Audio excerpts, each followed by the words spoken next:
The gauging station. Here is a photograph of the gauging station in Corkagh Park. On the side of the bridge here you can see something that looks like a ruler. This is called a stage board and it marks the level of water. Inside here is the gauge itself. This is a section across a river channel. Here you can see the stage board. And stage is the water height above a reference datum. So this could be sea level, for example. So we're looking at the height of water, the water level above sea level. And obviously at higher stages, the water level is greater. This is the stream gauge. And water comes in through this inlet. And the purpose of this covering is both to protect the instrumentation, but also you tend to get waves on the surface of the water. So this acts as a stilling well to give you a level water surface. The float moves with the water level, so it moves up and down. And the float is attached via a pulley to a counterweight. So as the float moves upwards, this pulley rotates, and as it moves downwards, the pulley rotates in the opposite direction. Now traditionally, there would have been a rotating drum and a pen, and that would have given you a trace, a continuous record of the stage in the river channel. This tends to be done electronically these days. Another method is to use a laser and time how long it takes to be reflected back from the water surface.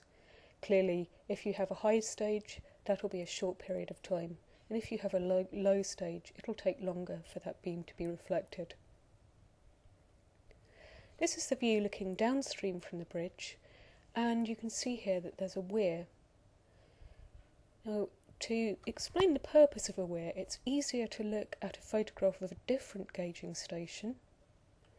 This one is in Scotland. And what the weir does is to pond water behind it. And in doing that, it's possible to do some calculation and work out something called the discharge. The discharge is the volume of flow. So the volume of flow in cubic meters per unit of time per second. So flow volume or discharge is measured in cubic meters per second.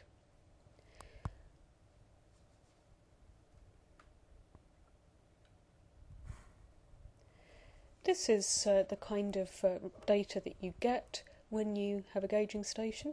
So the stage has been converted to discharge by means of calculation. And here we have the months of the year along the bottom axis. And you can see that there are lots of little spikes, and each of those occur every time it rains. And another thing to point out is that the flow is lower during the summer months. That's because there's less rainfall and more evaporation happening, whereas in the winter months the rainfall is higher and there's less evaporation. We'll now look at one flood peak, a storm hydrograph, and we have two graphs here. This one's an upside down graph and it shows the precipitation or rainfall. So that might be hourly. Sometimes you get the data every quarter of an hour. And here is what's called a hydrograph. And after the rain started, you don't really see very much happening, but then the river starts to rise, and it rises to a peak. So this is our peak flow. And then the flood recedes again, the water recedes again. It doesn't have to be a flood, could just be quite an ordinary rainstorm. And an important feature is what's this called the lag time, and that's the time from peak rainfall to peak discharge. Now this shows what happens when an area is urbanised. This is the before situation. So we have the rainfall and we have our hydrograph. And this is the lag time. You might notice that in the last slide we looked at the peak rainfall and peak runoff. This is another method where you look at the centre of mass of the rainfall and the centre of mass of the runoff.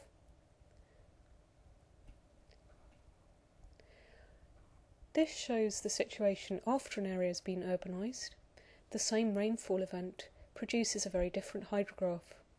The hydrograph rises much more quickly. And if you look at the peak flow is much greater than it was in the kind of before scenario. So the lag time is less, so the water's getting into the river much more quickly, and there's a lot more of it getting into the river because we have a higher peak. And the reason for that is that urban areas are very efficiently drained. Pavements and roads and parking lots and so on allow water to run off very rapidly, and there are also drains and gutters, so water is very efficiently channeled into the river, and that means that the water level rises more quickly.